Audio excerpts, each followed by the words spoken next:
the pen feels different this time. I'm sitting at the same mahogany table in my parents' dining room, the same loan guarantee document in front of me, my brother Jason across from me with that same encouraging smile that doesn't reach his eyes. My mother stands behind him, arms crossed. My father occupies the head of the table like a king on his throne. But I'm different, because I've lived this day before. I've lived the next 3 years before, and I know exactly how this story ends, or how it ended. Come on, Lily, Jason says, pushing the document closer. It's just a formality. The bank requires a guarantor for the business loan, and since I have good credit and a stable job, I say quietly. Exactly! My mother's voice is bright. We're so proud of you working at that accounting firm, finally contributing to the family. Finally contributing. As if the 28 years I spent being their emotional punching bag, their free babysitter, their shoulder to cry on, their ATM machine, wasn't contribution enough. In my first life, I signed. I signed because Jason said it was just a formality. Because mom said family helps family. Because dad said a good daughter doesn't question her parents. Because I was so desperate for their approval, so pathetically grateful for any scrap of warmth, that I would have signed away my soul if they'd asked. The formality was a $2 million loan guarantee for Jason's revolutionary tech startup. The startup failed within 8 months. Jason declared bankruptcy, and because my name was on that guarantee, the bank came for me. They took my savings, every penny I'd scraped together for a down payment on my own apartment. They garnished my wages. When that wasn't enough, they sued. I lost my job because my employer didn't want the distraction of legal issues. I lost my tiny rental apartment. I moved back into my parents' house, broken and drowning in debt. And my family? Jason moved to Singapore for a fresh start, bankrolled by our parents. Mom and dad retired to a beach condo in Florida they'd somehow purchased right before the startup collapsed. Funny timing, that. When I begged them for help with the debt, dad said, "You signed the papers, Lily. You need to take responsibility for your choices." When I asked why they could afford a condo but couldn't help me, mom said, "We worked hard our whole lives. We deserve this." When I suggested Jason should at least try to help since it was his business, they said, "He's going through so much stress. Don't be selfish." I spent the next 3 years being crushed under the weight of their debt, their betrayal, their casual cruelty. I worked 3 jobs. I ate ramen in a roach-infested studio. I ignored calls from creditors and watched my credit score plummet to nothing. And then at 31, standing on the subway platform after another 16-hour workday, I was so tired, so bone-deep exhausted, so hollow. I don't remember deciding to jump. I just remember the train's headlight, bright as a falling star. I remember thinking, finally, it's over. But instead of ending, I woke up 3 years earlier. Same mahogany table, same loan document, same family, same choice. Except this time, I know what the formality costs. And this time, I'm not the same desperate girl hungry for love. This time, I'm something else entirely. "Lily," Jason prompts. "You seem distracted." I blink, focusing on his face. In my first life, I thought he looked concerned. Now I see the calculation in his eyes, the impatience barely masked. "I was just thinking," I say slowly. "This is a big loan, $2 million. The business is solid," Jason insists. "I've got investors interested. A revolutionary AI platform that's going to disrupt the entire industry. I just need the bank loan to bridge the gap until the Series A funding comes through." Every word is a lie. I know because I lived through it. There are no investors. The revolutionary platform is stolen code Jason bought off a dark web forum. The Series A funding will never materialize because Jason has no idea how to actually run a business. He just likes playing startup founder on Instagram. And you need me as a guarantor because I'm leveraged on other projects. Jason says smoothly, "Aston, you know how it is with entrepreneurs. All my assets are tied up in opportunities." Translation: he's already buried in debt from 2 other failed ventures, and the bank won't lend to him without someone with clean credit. What happens if the business doesn't work out? I ask. The temperature in the room drops 10 degrees. "Lily," My father's voice is cold. Are you suggesting your brother will fail? I'm just asking about the worst case scenario. The worst case scenario, my mother interrupts, is that you refuse to help your family and prove you're as selfish as we've always worried. There it is, the knife they have always twisted so expertly. In my first life, those words made me sign immediately, desperate to prove I wasn't selfish, that I was worthy of being loved. Now I see them for what they are: manipulation, abuse, a con. If I'm the guarantor, I continue as if she hadn't spoken, and the business fails, I'm legally responsible for the full amount of the loan. It's not going to fail, Jason snaps, his mask slipping. Jesus, Lily, why are you being so difficult? It's a simple signature. A simple signature on a $2 million obligation. You won't have to pay anything. My mother's voice rises. Why are you even thinking about that? Don't you trust your own brother? No, the word sits on my tongue, sweet as poison. But I don't say it. Not yet. Because I have a better plan. In my first life, I learned something important during those 3 years of hell. I'm very, very good with numbers. It's why I became an accountant. And during my desperate attempts to understand how Jason's business failed so catastrophically, I did a deep dive into the loan documents, the business structure, everything. I found things, illegal things, things that, if I'd known what to do with them, could have saved me. But I was too broken, too alone, too buried under the weight of it all to fight back. This time, I'm not alone. This time, I have something more valuable than money or connections. I have foreknowledge, and I'm going to use it to burn their world down. Okay, I say quietly. I'll sign. The relief in the room is palpable. Jason's smile becomes genuine. He's already spending that money in his head. Mom's shoulders relax. Dad nods approvingly as if I've finally done something right. But I have some conditions, I continue. Jason's smile freezes. Conditions? I want to review the full business plan, all financial projections, a complete breakdown of how the loan will be used, and I want quarterly updates on the business performance. Lily, that's not, Jason starts. Those are my conditions for signing a $2 million guarantee, I say, meeting his eyes. They're reasonable. If the business is as solid as you say, you should have no problem sharing that information with your guarantor. I watch Jason's face cycle through emotions, annoyance, calculation, a flicker of fear. He doesn't have a real business plan. He has a PowerPoint deck full of buzzwords and stolen graphics. Of course, he finally says. I'll put together a comprehensive package for you. Great.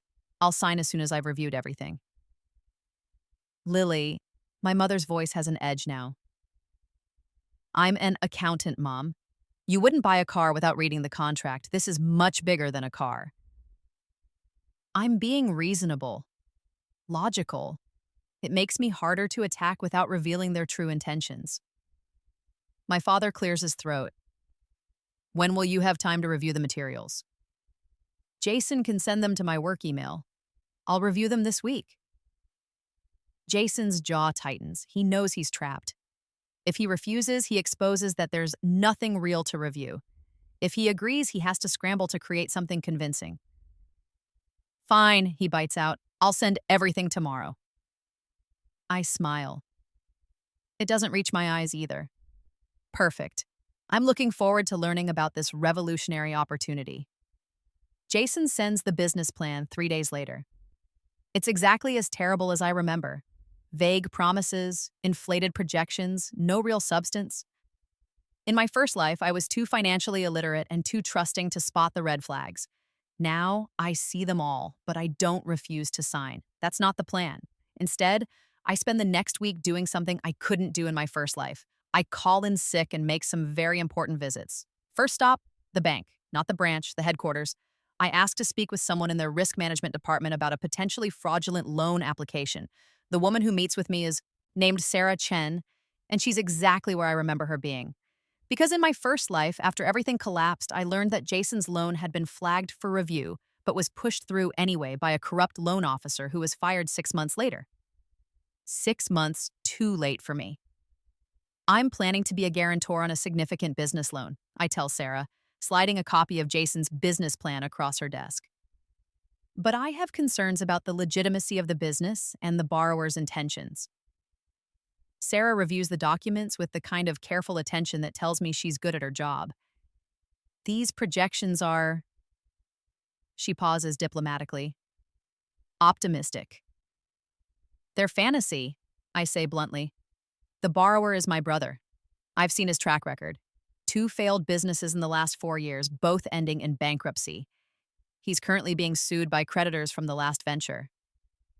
Sarah's eyebrows rise. That information should have been disclosed in the loan application. Should have been, I agree. I'm guessing it wasn't. She makes a note. If you have concerns, why are you agreeing to guarantee the loan? This is the delicate part. I need to seem conflicted, not calculating. Family pressure, I say quietly. But I wanted someone at the bank to know my concerns are on record. If this goes south, I don't want to be the only one left holding the bag. Sarah studies me for a long moment. This is highly unusual. Most people in your position either sign or refuse. They don't come in to flag potential issues. I'm an accountant, I say. I believe in documentation. Something shifts in her expression. Respect, maybe, or recognition of a fellow numbers person.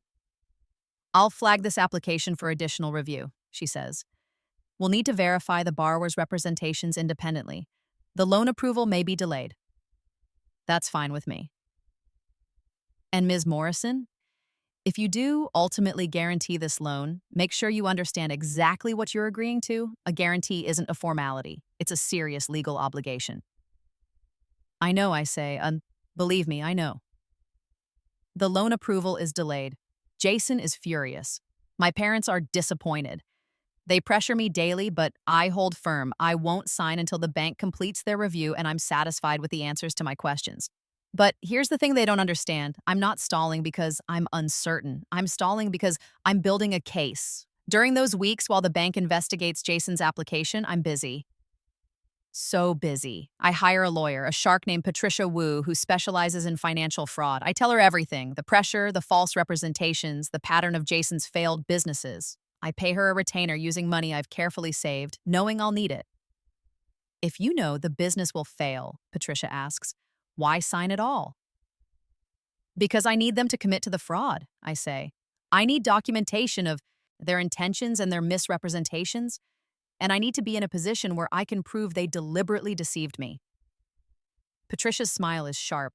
You're not here for advice. You're here for a co-conspirator. I'm here, I correct, for someone who'll help me make sure the people who try to destroy me face consequences, legal consequences. Then let's make sure we cross every T and dot every I, she says, because when you spring this trap, it needs to be airtight. The bank finally approves the loan with conditions. They reduce the amount to $1.5 million, require quarterly financial audits, and mandate that Jason provide detailed accounting of how funds are used. Jason is livid about the reduction but accepts because he's desperate. The other projects he mentioned? In my first life, I learned they were gambling debts to some very unpleasant people. He needs this money now. My parents pressure me harder. Family dinners become interrogations. Mom cries about how I'm abandoning Jason. Dad hints that I might not be welcome at family gatherings if I don't step up. The old me would have caved. The new me records every conversation. Finally, I agree to sign. But first, I insist on a family meeting where we discuss exactly what will happen if the business fails. They don't want this meeting. They try every tactic to avoid it. But I'm immovable. No meeting, no signature. We gather again at that mahogany table. This time, Patricia sits beside me. A lawyer? My father's voice could freeze oceans. You brought a lawyer to a family discussion? This is $1 million legal obligation, Patricia says smoothly. Ms. Morrison is being prudent. This is insulting, my mother hisses. What's insulting, Patricia counters, is pressuring a family member into a massive financial obligation without ensuring she understands the risks. The meeting is tense. Patricia asks pointed questions. Jason's answers are evasive. My parents deflect. But everything is recorded. Every lie, every misrepresentation, every pressure tactic. Patricia makes them sign a document acknowledging that if the business fails, they will make good faith efforts to help cover the guarantee. It's largely unenforceable. She tells me this privately, but it gets them to admit in writing that there's a risk of failure. I thought you said the business was solid, I point out when my father balks at signing. It is, Jason insists. This is just Lily being paranoid. Then there's no risk in signing, Patricia says pleasantly. They sign because they're so certain they've won, so confident in their con that they can't imagine it matters. I sign the guarantee. Jason gets his money, and I start the real work. Here's what my family doesn't know. I've spent the last 2 months not just preparing legal defenses, but actively sabotaging Jason's business. Remember the revolutionary AI platform he's building? The one that's actually stolen code? I found the original developer. Took some digging through dark web forums and GitHub repositories, but I found him. His name is Marcus Way, and he's a brilliant programmer who got scammed when Jason bought his code and claimed he'd properly licensed it. I contact Marcus anonymously, provide him with evidence that Jason is using his code commercially without proper licensing, and offer to help him pursue legal action. Marcus is very interested. I also reach out to the investors Jason claims are interested in his Series A funding. Turns out they've never heard of him. When I ask if they'd like documentation proving Jason is using their names fraudulently in loan applications, they're very interested too. Then there's the small matter of Jason's business bank account. The loan agreement requires that funds be used specifically for business purposes, development, marketing, legal incorporation, etc. Jason uses $200,000 to pay off his gambling debts within the first week. I know because I've befriended his executive assistant, a sweet girl named Mika who Jason underpays and overworks. When I take her out for coffee and sympathetically listen to her complain about her terrible boss, she's so grateful for the kindness that she starts telling me things. Things like how Jason is spending the business money on a new Porsche, a luxury apartment lease, and a trip to Monaco. I express appropriate shock. I suggest gently that she might want to keep records, just in case things go wrong and she needs to prove she tried to warn someone. Mika starts forwarding me emails, bank statements, receipts, all the rope Jason needs to hang himself. 3 months after signing the guarantee, the first dominoes fall. Marcus files a lawsuit against Jason for copyright infringement and fraud. The lawsuit is detailed, specific, and includes evidence that Jason knowingly purchased stolen code. The investors Jason named in his loan application issue cease and desist letters demanding he stop using their names and threatening legal action for fraud. The bank receives an anonymous tip about the misuse of loan funds, complete with documentation. And I, the concerned guarantor, reach out to Sarah Chen with my worries. I've been receiving the quarterly updates as required, I tell her, and I'm seeing some concerning discrepancies. The funds don't seem to be going toward the stated business purposes. Sarah promises to investigate. The bank launches an audit. When they subpoena Jason's records, they find exactly what I've already documented: massive misappropriation of funds, fraudulent representations, and a business that was never anything more than a Ponzi scheme to pay off personal debts. The bank calls the loan due immediately. Jason has spent $1.2 million of the $1.5 million on cars, gambling, luxury apartments, and trips. There's nothing left for the business and no business to show for it. He can't pay. The bank comes for the guarantor. They come for me. Except I'm ready. The day the bank officially demands payment from me as guarantor, I'm sitting in Patricia's office with a stack of documents 6 inches thick. Are you sure you want to do this? Patricia asks, though her eyes gleam with anticipation. Once we file, there's no going back. I've never been more sure of anything in my life, I say. We file a countersuit against Jason for fraud and misrepresentation. We provide evidence that he deliberately deceived me about the nature of the business, the use of funds, and his intentions. We file complaints with the Banking Commission about the loan officer who pushed through Jason's application despite red flags. We provide law enforcement with evidence of Jason's fraud, including his use of the loan to pay off illegal gambling debts. And then, the piece de resistance, I file a lawsuit against my parents. See, during my documentation phase, I discovered something interesting. That beach condo in Florida they purchased right before Jason's business collapsed in my first life, they bought it 2 months before using a down payment of $300,000. The same week Jason received his loan, my parents received a $300,000 investment in their retirement fund from Jason's business account. They knew. They were in on it from the start. This was never about Jason's business. It was about using the bank's money, guaranteed by me, to fund their retirement and pay off Jason's debts. The business was always meant to fail. I have the bank transfers. I have emails between Jason and my father discussing the family investment strategy. I have my mother's text messages about securing the condo before Lily gets difficult. They thought they'd deleted everything. They didn't know I'd hired a forensic digital investigator. Patricia files a fraud lawsuit against my parents and Jason jointly, seeking to void the loan guarantee on the grounds that I was deliberately deceived by all parties. In a conspiracy to defraud both me and the bank, the lawsuits hit like a bomb. My phone rings 37 times the first day. I don't answer. My mother shows up at my apartment screaming in the hallway about betrayal and family loyalty until my neighbors call building security. My father sends me a text. "You've destroyed this family. I hope you're proud." I am, actually. Jason's lawyer contacts Patricia seeking settlement. Jason's scared now. The criminal fraud investigation is moving forward, and he's looking at potential jail time for the loan fraud and the illegal gambling debts. He wants to offer you $50,000 to drop the suit, Patricia tells me. Tell him to go to hell, I say calmly. My parents try a different approach. They attempt to claim the $300,000 transfer was a legitimate business investment, and therefore they're innocent parties. Patricia destroys that argument by producing the email where my father wrote, "Once the bank money comes through and we transfer our share, make sure the business account shows business expenses. We can't have anyone seeing where the money really went." In my first life, these people crushed me without a second thought. In this life, I'm watching them drown in the consequences of their own greed. The legal process takes 8 months. 8 months of depositions, hearings, and discovery. 8 months where I sleep better than I have in 2 lifetimes. The bank settles with me. Patricia argues successfully that I was a victim of fraud by all parties, that I took reasonable steps to verify the loan's legitimacy, and that I was deliberately deceived. The bank agrees to pursue Jason and my parents for the full loan amount and releases me from the guarantee.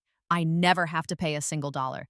Jason's criminal trial results in a conviction for fraud and money laundering. He's sentenced to 4 years in federal prison.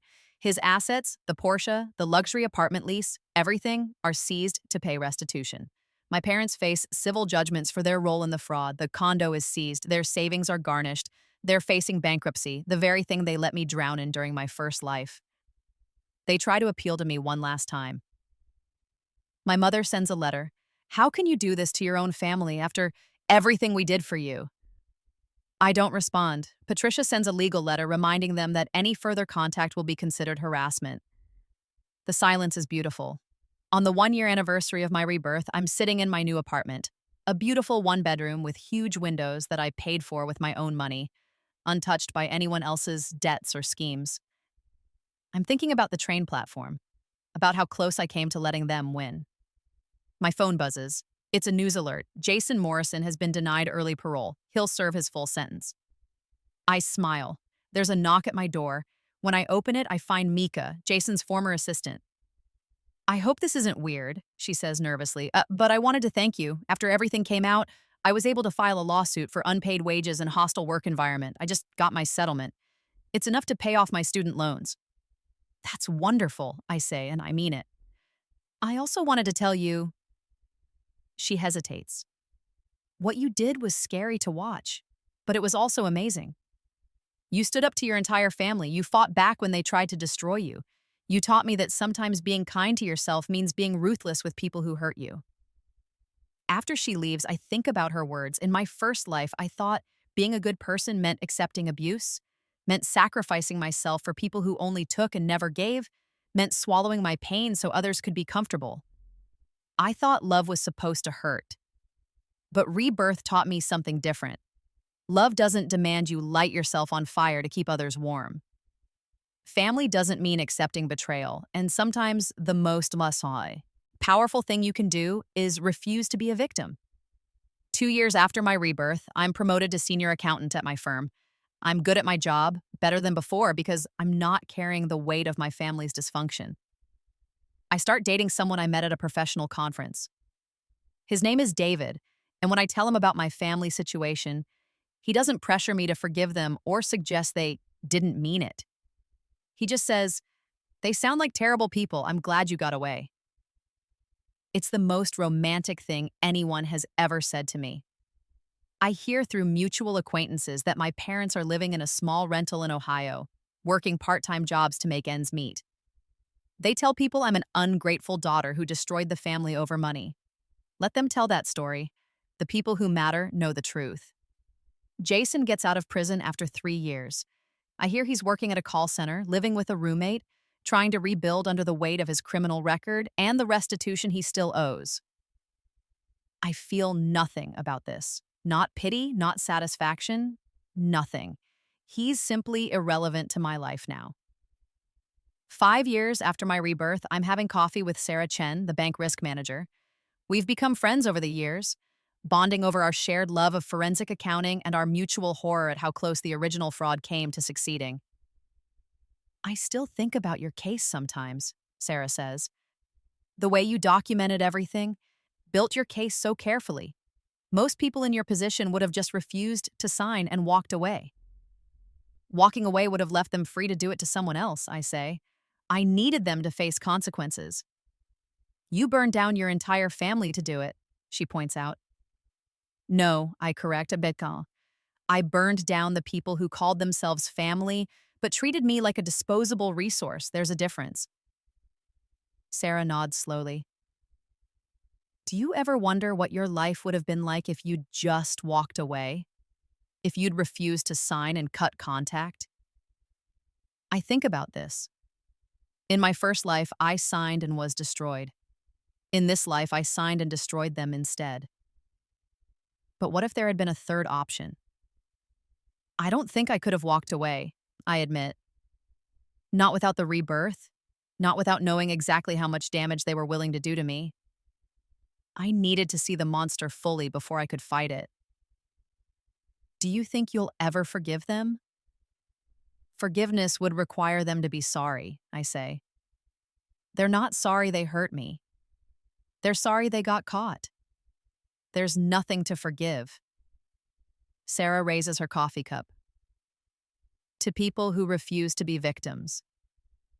I clink my cup against hers. To surviving and thriving. 10 years after my rebirth, I'm at a coffee shop when I see my mother. She's older, grayer, wearing clothes from a discount store instead of the designer brands she used to favor. She doesn't see me at first, and I watch her count change, with shaking hands to pay for a small coffee. Part of me, a very small part, feels a flicker of something. Not pity exactly, more like observation. This is what happens when you build your life on taking from others. Eventually, there's no one left to take from. She sees me. Her eyes widen. For a moment, we just stare at each other across the coffee shop. I wait for the guilt, the doubt, the voice that says I should help her, that she's still my mother, that family is family. But that voice died in my first life on that subway platform. It died, and I was reborn without it. My mother opens her mouth, maybe to speak, maybe to ask for money, maybe to hurl accusations. I turn and walk out. I don't owe her my pain, my time, or my presence. I don't owe her anything at all. 15 years after my rebirth, I'm standing in front of a classroom of graduate students in forensic accounting. The most dangerous frauds, I tell them, are the ones wrapped in love. The family member who needs a loan, the friend with an investment opportunity, the romantic partner with a business idea. We're taught not to question the people we love. Fraudsters know this and use it. A student raises her hand. How do you protect yourself without becoming paranoid? You verify, I say simply. Trust isn't about blind faith, it's about informed confidence. When someone who loves you asks you to take a financial risk on their behalf, they should welcome your due diligence. If they don't, that's a red flag. Another student. But what if questioning them damages the relationship? I think about my family, About the years I spent trying to earn love from people who saw me as a resource, not a person. If asking reasonable questions damages a relationship, I say, then the relationship was already broken. You just didn't know it yet. After class, a student approaches me privately. Professor Morrison, my sister is asking me to co-sign a loan. My parents are pressuring me to do it, but something feels wrong. I see myself in her worried eyes, the old me desperate for approval, terrified of being called selfish. What does your gut tell you? I ask. That she'll default and I'll be left with the debt, she whispers. Then don't sign, I say firmly. And if your family can't respect that boundary, then they're showing you who they are. Believe them. But they'll be so angry. Better angry than bankrupt, I interrupt. Better angry than spending years crushed under debt that isn't yours. Better angry than losing yourself to people who only love what you can give them. She's crying now. I don't want to lose my family. Honey, I say gently, a family that demands you sacrifice yourself for them isn't a family worth keeping. 20 years after my rebirth, I'm wealthy, not from inheritance or luck, but from good decisions, hard work, and refusing to let anyone else control my finances. I use my wealth carefully. I fund scholarships for young people escaping abusive families. I donate to legal aid organizations that help victims of financial fraud. I mentor women who are learning to set boundaries with toxic relatives. Someone asked me once if I ever regret what I did to my family. Every day, I lie. Actually, I've never regretted it once. The truth is this: rebirth gave me a gift, but the gift wasn't the knowledge of the future. The gift was the permission to be ruthless. In my first life, I died because I couldn't imagine a world where I mattered more than keeping the peace, where my survival mattered more than their comfort, where saying no was acceptable even when it made people angry. Rebirth taught me that sometimes the only way to save yourself is to let others drown, not because you're cruel, but because you can't save people who are actively trying to pull you under. My family made me sign a loan guarantee because they thought I was weak, they thought I was disposable, they thought wrong. After rebirth, I didn't just call the loan due immediately. I orchestrated their complete destruction with the patience of someone who had already died once and refused to do it again. They made me a victim, rebirth made me a weapon, and I have no regrets about how I chose to wield it. The pen feels different this time. I'm standing at a podium, signing copies of my book, Financial Fraud and Family Abuse, A Survivor's Guide to Fighting Back. A woman approaches with her copy, hands trembling. Your story saved my life, she says. I was about to sign a guarantee for my brother. Reading your book made me investigate first. I found out he was planning to do exactly what your brother did. I walked away. Good, I say, signing her book. How did your family react? They disowned me, she says. Her eyes are wet, but her voice is steady. And it's the freest I've ever felt. I understand completely. Because freedom isn't about being loved by everyone. Freedom is about refusing to set yourself on fire to keep the wrong people warm. And sometimes, the most powerful thing you can do is watch the people who tried to destroy you face the consequences of their own actions. I lived, I died, I lived again. And this time, I chose myself every single time. That's the real revenge, not their suffering, but my thriving. Not their punishment, but my peace. Not their regret, but my indifference. They made me sign a guarantee expecting me to burn. Instead, I burned them. And from their ashes, I built a life they could never touch. That's the power of rebirth. That's the power of refusing to be a victim twice. That's the power of choosing yourself, no matter who tells you it's selfish. Because the people who call you selfish for protecting yourself, they're usually the ones who benefit from you being selfless. And I'm done living for anyone's benefit but my own. The loan was called due immediately, and so was my tolerance for abuse. I paid neither. Instead, I collected everything they owed me, my dignity, my future, my peace. The debt is settled, the books are balanced, and I'm finally beautifully free.